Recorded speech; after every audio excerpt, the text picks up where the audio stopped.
Greetings from the Northwoods of Michigan's Upper Peninsula. I'm Natasha, your plant-centered lifestyle guide, and you are tuned in to my weekly video where I provide tips and inspiration for those who are on a plant-centered journey. If this is the first time that you're watching one of my videos, please know that at the end of each video I provide an explanation of plant-centered living. Today's video is about staging success in the kitchen. Spending time in your kitchen is absolutely critical to a plant-centered lifestyle. I know some of you don't enjoy spending time in the kitchen, you don't particularly like to cook, maybe perhaps you eat raw foods, and that's okay too, but you still need to spend time in the kitchen preparing those raw foods. So I'm hoping that what I can do is provide you with some new ways to look at spending time in your kitchen. Now, one thing that many people don't think about is music. Music is something that motivates us. So why not turn on your favorite music while you're in the kitchen to get you in the mood and help you to feel comfortable and to feel happy, whether that's bringing your phone into the kitchen and listening to something on Pandora, or whether that's putting on your old turntable in the other room and blasting it loud. Music can really set the stage in your kitchen for great success and also just to have a wonderful time.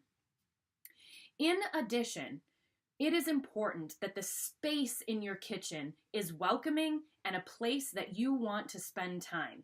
If there are dirty dishes everywhere, if things are set up inconveniently, so you have to move 10 things to get to the one thing that you need, or perhaps you don't have the right kitchen equipment.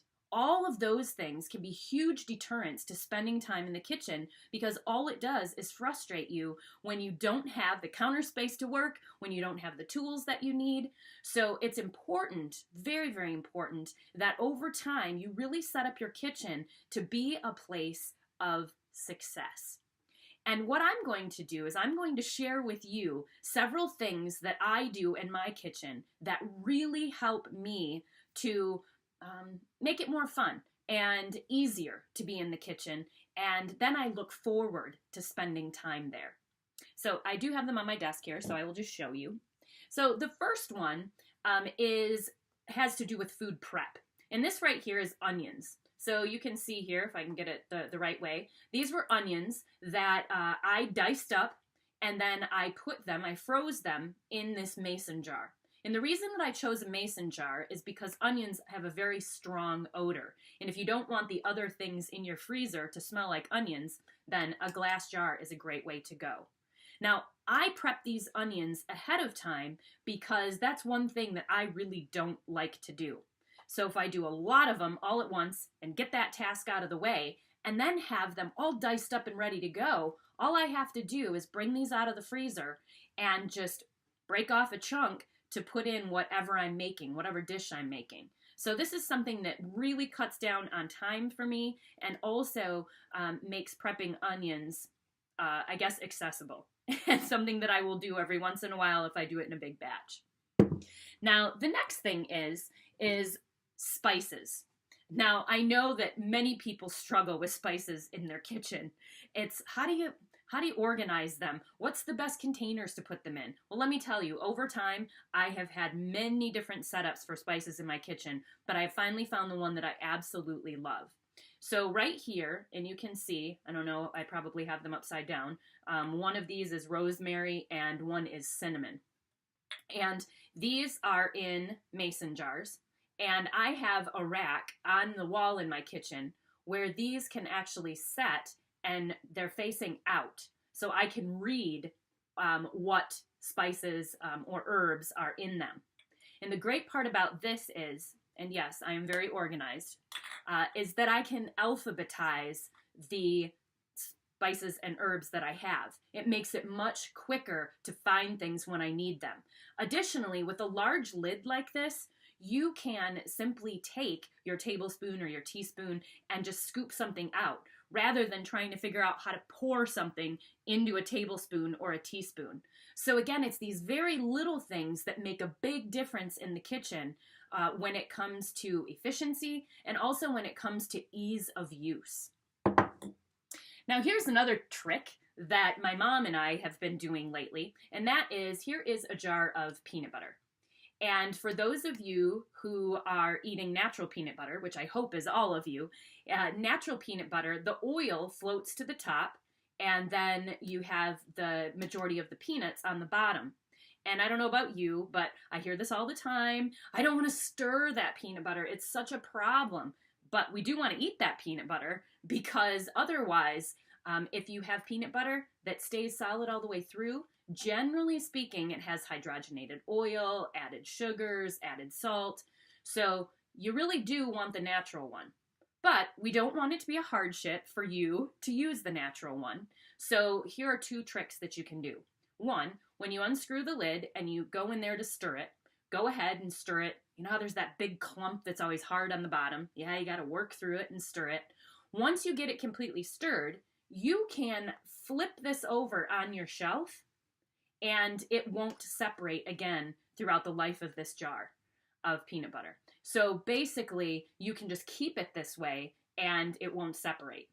But even better is something that my mom and I have been doing recently. And that is, we unscrew the top, take off the little foil thing on the inside, and then scoop out all of the peanut butter into a glass storage container that has a nice tight top. So we put it in there and then take the electric mixer, the electric beaters, and we whip that peanut butter until it is all incorporated so there's no oil separated out from it, and then put the lid on and put that in the cupboard. And that works great. And you don't have to worry about such a small opening anymore, and you can just scoop out as much or as little as you need. So that's also a great tip. I am fortunate to have a father who is really great in the wood shop. And one thing that I don't like to do is I do not like to dry plastic bags. And yes, I do reuse them. So this is a bag dryer. And as you can see, there are different pieces of wood and they actually come out. So I can put them in different configurations depending on what bags I have. I can also dry bottles on these as well. So this is a great thing to have in your kitchen, and you could certainly rig something up that would be similar, and I would bet that there are plastic ones that you could buy online. But this saves me time because I don't like to sit there and dry out the insides of the bags, and it, again, makes me want to reuse the bags. It saves money, saves on the environment. And then I have also featured in some of my videos this right here. This is a bag holder that my father made, but yes, they do make these commercially and sell them as well. But it holds the bag open. So if you are freezing lentils or beans and you're scooping them out and putting them in, this holds it open.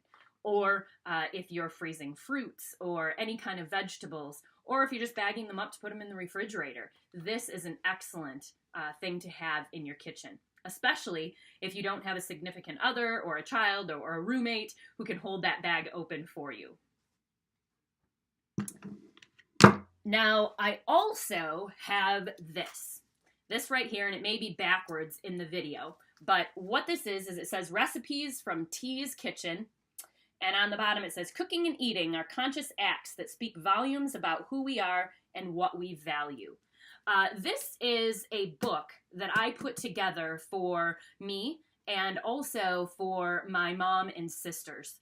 And I gave this as a gift to them several Christmases ago. But what this is it is a way for me to organize my favorite recipes. So every time that I find one on the internet that I really like, or I've created a recipe, I print that out, I hole punch it, and I put it in here. It keeps it organized. I then have them all, and it's a fun keepsake. So my mom and sisters and I, we share recipes, and then they go in this book in one spot. If you're wondering about T's Kitchen, my family, many of them call me Tasha, and so that's where the T came from. Well, actually, my Uncle Matt nicknamed me T-Bear, and so that's also where the T comes from. But yeah, this is a great thing to have in your kitchen as a way to organize your recipes. And last but not least, my very favorite kitchen gadget. I kid you not. It doesn't look very beautiful. It might look kind of strange to some of you, but I love this. This is a sink strainer that you put in the bottom of your sink. Best invention I have ever seen. And people laugh at me, but truly, this is my favorite thing in the kitchen because it has saved me such a headache. So you can see that there are holes in the bottom of this, but what you do is you set this down in your sink and you can simply pour things through this and it catches all the food. Then you just take it out and just put it in your compost or whatever you need to do. But this is awesome because you know those other sink drain catcher things? They're awful because they don't fit in there properly, or when they do, then they clog up and it's really hard. This isn't. This is fabulous and it's so easy to clean. It's like a silicone rubber type of thing. It smushes down. Well, what I do is when it gets a little bit nasty, then I just soak it in vinegar and then I wash it with some soap and it's good to go again. And then this right here, this goes inside of here, down inside of there, so that you can fill the sink up with water and wash your dishes. Seriously, these are awesome. So I got mine at Menards, which is a home improvement store here in our local area, and I know they're in other areas as well. And you may be better off finding them like in a commercial sink area or something for like restaurant supply, that kind of thing, because I think this is what they're generally used for. But in your home kitchen, they are phenomenal. So I would encourage you to get these. All right, so those are some of the things that I do in my kitchen to make spending time there more enjoyable, more efficient, and I really, really encourage you and see what you can do to make it a joyful place, to make it an easy place, to make it a place where you want to spend time, you want to experiment, you want to make it the heart of your plant-centered lifestyle. Thanks, everyone. I hope you have a great week. Talk to you soon.